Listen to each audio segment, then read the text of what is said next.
बड़े दिन बाद आपसे रूबरू होने का मौका मिला।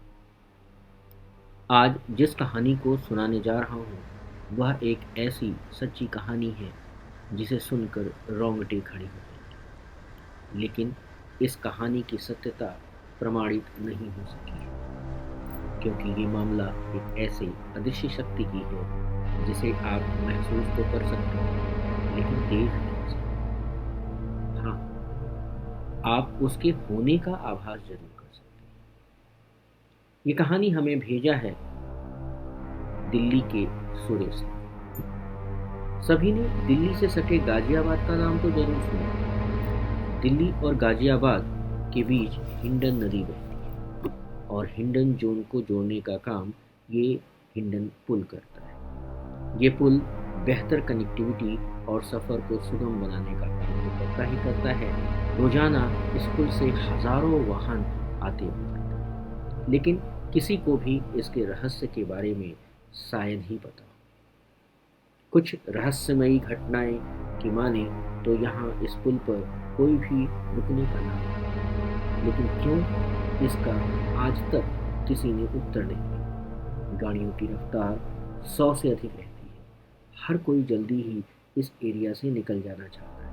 ऐसी ही एक रहस्यमयी घटना सुरेश के साथ घटी, जो बहुत ही दर्दनाक घटना थी और बहुत ही डरावनी। सुरेश बनारस से नौकरी के सिलसिले में आया।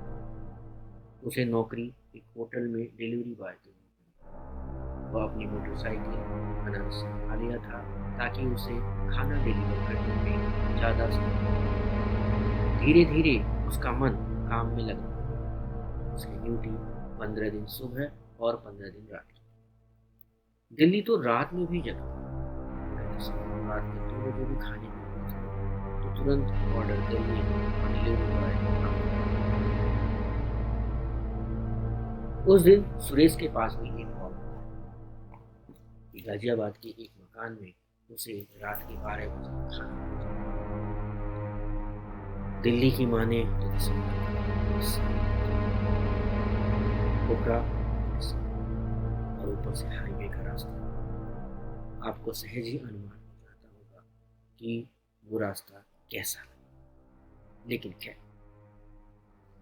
नौकरी तो करनी ही है, चाहे जाड़ा या बरसात।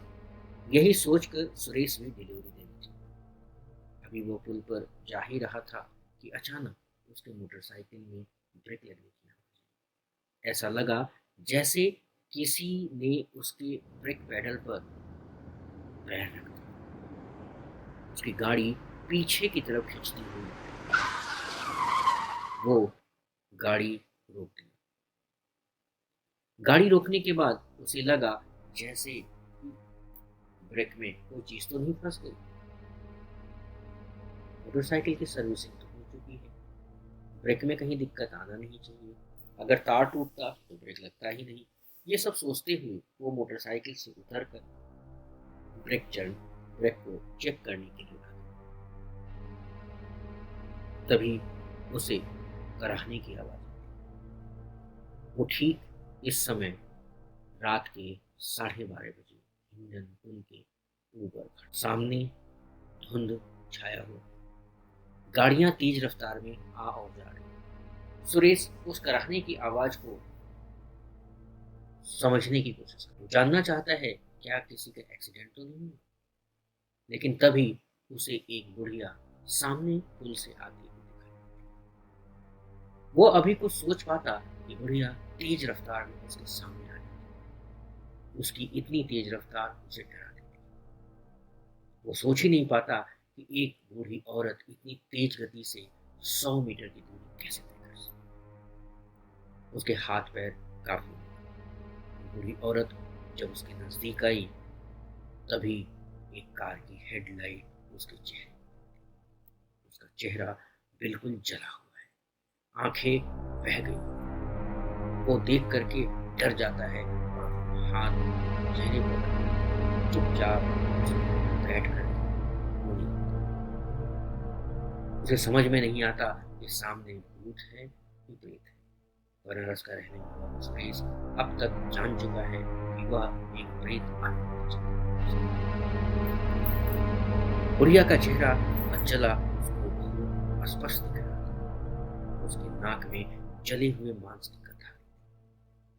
कुछ देर तक वो उसी तरह बैठा रहता है, चिल्लाता रहता है और मन ही मन हनुमान चालीसा का पाठ करता रहता है। और उसके सामने अब कोई चारा बचा नहीं, या तो वो प्राण छोड़ दे या हनुमान जी का सहारा लेकर के कुछ रास्ता सोचे। तभी उस औरत के कराने की आवाज खत्म। वो आंख खोल करके देखता है तो सामने केवल कोहरे का उड़ती हुई धुंध उसे दिखाई पड़ती। दूर दूर तक कोई नजर नहीं। अभी भी तेज गति से गाड़ियों का आना जाना। वो चुपचाप उठता है, मोटरसाइकिल स्टार्ट करता है। कांपते हुए हाथों से वह उसे चलाने की कोशिश करता है ताकि समय पर खाना पहुंच जाए। किसी तरह वो खाना देकर अपने घर रात में लौटा। लेकिन रात भर वो सो नहीं सका, क्योंकि वो अनजान शक्ति उसे अब भी नजर आती। वो शक्ति क्या थी, कौन थी? क्या सचमुच गाजियाबाद के इंडियन का कोई अभिशप्त है, भूतिया है?